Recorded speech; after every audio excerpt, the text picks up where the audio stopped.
Saya Ginta Siahaan, seorang dosen di jurusan Gizi Politeknik Kesehatan Medan dan juga seorang peneliti. Pada kesempatan ini saya akan menjelaskan salah satu penelitian saya yang berjudul efektivitas pemberian marker bilar terhadap kadar MDA, SOD, HB pada atlet sepak bola di PPLP Provinsi Sumatera Utara. Baik, sepak bola merupakan adalah olahraga yang paling populer di dunia.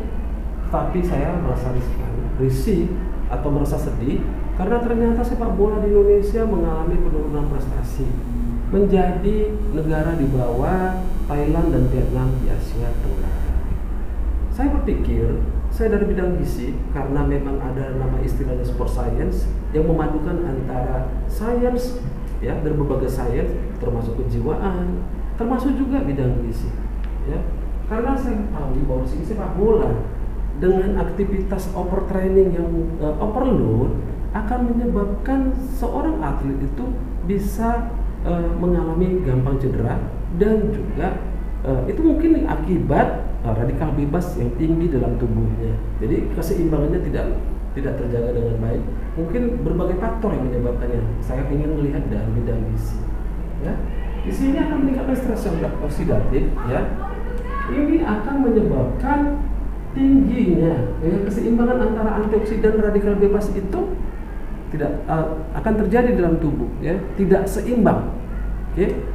Akibatnya dapat menyebabkan MDA meningkat yang merupakan indikator seseorang mengalami peningkatan radikal bebas di dalam tubuhnya. Nah, selain meningkat ini, antioksidan endogen dalam tubuh menurun. Itu ya, ini SOD-nya, superoksida dismutase. Akibat ini tidak seimbang akan mempengaruhi pembentukan kadar Hb yang dibutuhkan seorang atlet untuk menguptake oksigen disebut dengan VO2 max. Ya. Nah, saya menciptakan marker bilar. Ini dia marker bilar minumannya. Ya. Warnanya menarik. Dia mengandung antioksidan dan zat bioaktif. Ini sudah diteliti di Fakultas Kimia dan Teknologi Pertanian di Brawijaya Malang. Dan memang kenyataannya tinggi kadar zat bioaktif dan antioksidan. Oke, nah tujuan penelitian saya adalah menganalisis efektivitas pengaruh pemberian minuman sehat marker bilar terhadap kadar MDA, SOD, HB pada atlet sepak bola. Nah, untuk menunjang ini saya butuh tinggal pustaka dalam melengkapinya termasuk ini.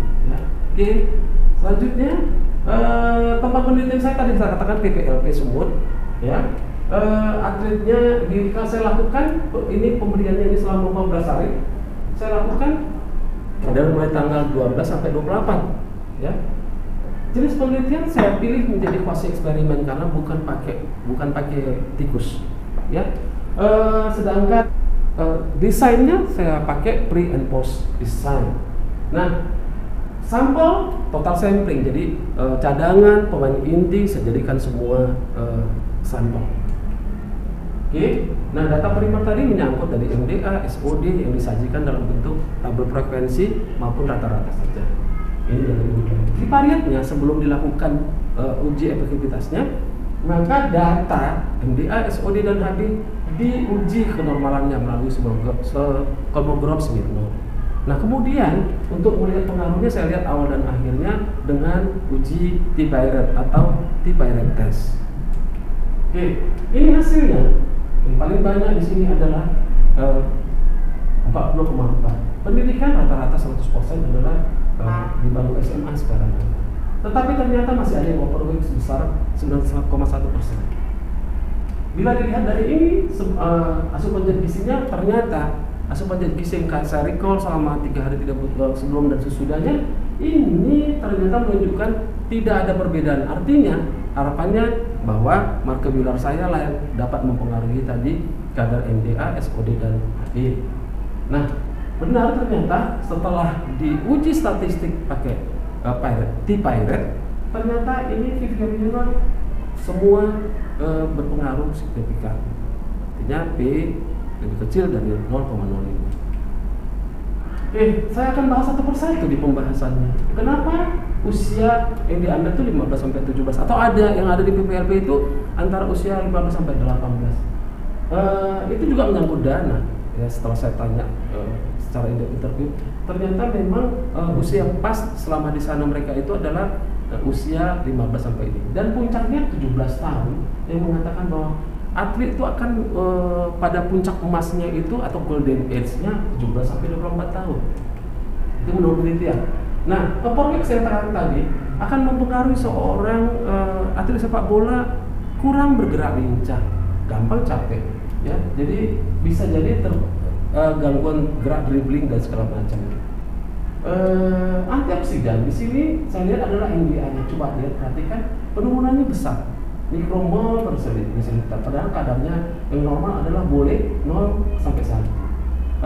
Antioksidan di sini di dalam marker Wheeler itu yang seperti tadi ada beta karotin, ada seng, ada vitamin C, ada phenol di sana, bisa menghambat terjadinya peroksida lipid yang memang cikal bakal menjadi radikal bebas. Selain itu, vitamin C ternyata bisa merubah jadi radikal ascorbyl, ya, yang kita ketahui akan menurunkan aktivitasnya, jadi kurang reaktif. Nah, di sini selain itu juga vitamin-vitamin tadi bertindak sebagai antioksidan dapat memunguti seperti memungut sampah. Berarti apa? Membersihkan di dalam tubuh seorang atlet. Beta karotin ternyata juga dalam proses metabolisme akan menghasilkan singlet oksigen, maka beta karotin juga mampu menetralkan ini.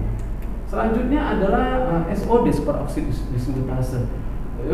Dia merangsang endogen antioksidan endogen dalam tubuh, ya, seperti katalase dan SOD dengan yang mengaktifkan enzim-enzim. Jadi di sini seng dan vitamin C itu mampu mengelaborasi supaya SOD-nya semakin meningkat, dan ternyata hasilnya memang meningkat. Oke, sedangkan tadi seperti saya katakan tadi, selain dari antioksidan ternyata marker Wheeler itu mengandung Fe ternyata juga. Nah, kita ketahui vitamin C, seng membantu penyerapan daripada Fe. Fe sendiri adalah bahan utama pembentukan hemoglobin. Ya, jadi lengkaplah bahwa seorang atlet itu memang mengkonsumsi makanan ini. Oke, ada pengaruh seperti saya katakan tadi ketiga-tiganya. Nah, harapannya di sini adalah konsumsilah buah-buahan sebenarnya yang mudah dicari, harga terjangkau, ya, tetapi menyehatkan. Pesan saya seperti itu.